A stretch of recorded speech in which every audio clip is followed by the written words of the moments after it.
Say it, don't slay it with Michael Adam. Well, it's the last day of our series for the week, and I present to you two words having French origins. Now look at the screen.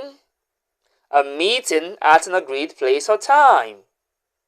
What do you call that word?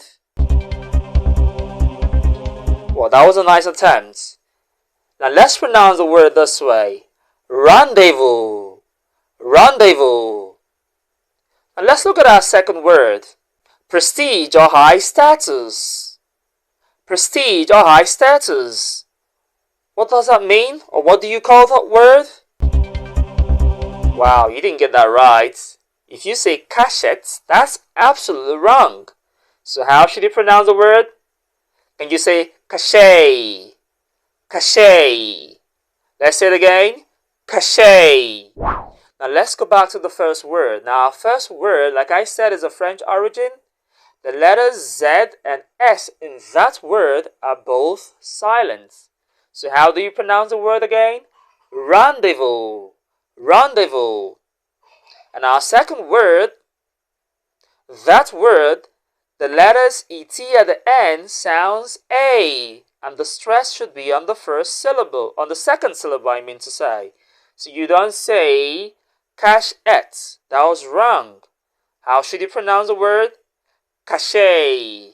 Cachet. Now let's see how we can use the both words when we are making a sentence. Now let's go back to our first word.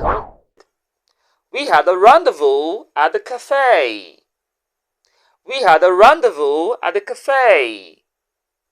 Now let's look at our second word again. Can you still remember the pronunciation of the word?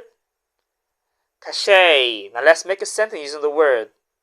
The brand has a certain cachet among celebrities. The brand has a certain cachet among celebrities. So, have you learned something today? Don't forget, the first word, as you can see on the screen, is rendezvous. How about the second word? Cachet. Thanks for watching. Do well to please like, share, and drop a comment. I'll see you next week for our next new series on Say It, Don't Slay It with Michael Adam.